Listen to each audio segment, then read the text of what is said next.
Our top story now. Syria's turmoil has been laid bare on our TV screens for more than a year. But some networks are being accused of affecting rather than reflecting the conflict. Maria Fanoshina reports now on how there's more to the coverage on the Qatari-owned Al Jazeera TV channel than meets the eye. Clashes in the streets of Syria have been raging for a year now, but behind the scenes there is a media war that's just as damaging as the one taking Syrian lives. Rafik Lotf, freelance investigative journalist from Damascus, says he's found what he thinks is proof of media manipulation of the conflict in Syria. In this video from the Syrian town of Homs, the camera focuses on the city's oil refinery.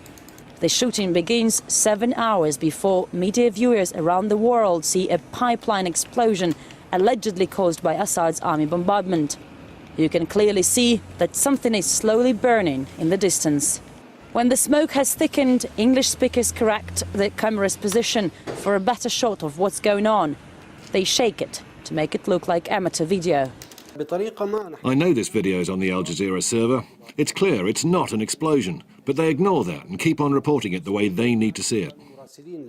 In another video from a hospital in Homs, someone behind camera talks to a doctor. In the corner, we see little Nakham. When you are on air, you should tell Bashar God will punish you and then talk about his wife, okay? Let's rehearsal again. After some 30 minutes of waiting, the crew starts to get nervous. Let's call Al Arabiya, maybe. For how long can we wait? No, we need Al Jazeera. While live on Al Jazeera eventually, the girl will forget some details. God punish you, Bashar, and your children. In this footage, we see Danny, a Homs activist known for his exclusive reports from the very epicenter of the conflict. He's preparing to go live on CNN, and there is no shooting until he asks for it. What shall I say? Tell them there are some buildings collapsed and we're taking bodies away. You say there could be as many as 200 dead just in the last hour or two? We have 200 dead in the last 3 hours. In the first half an hour, we've got 40 dead. In the first half an hour. And we got the video up on YouTube. The activists who become journalists try to make their shows as hard as possible. The more blood and death, the higher the price. But not everyone is happy about it.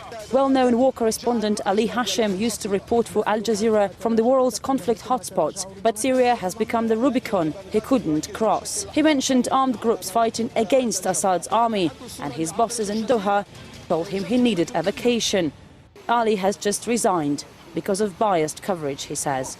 Some were like, promoting the revolutions in Libya, Syria, Egypt, Tunisia, whatever, and dumping, for example, the revolution in Bahrain and Saudi Arabia.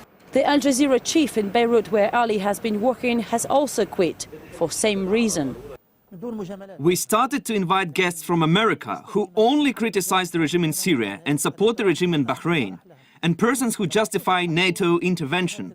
This is unacceptable. The media in this is just a proxy.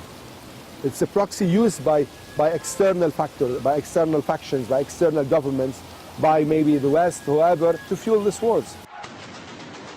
With more and more proof emerging of the international media's involvement in the Arab Spring revolutions, the question remains open: to what extent do they influence events, and how much responsibility do they therefore share for what follows? Maria Fanoshina, RT, Beirut, Lebanon.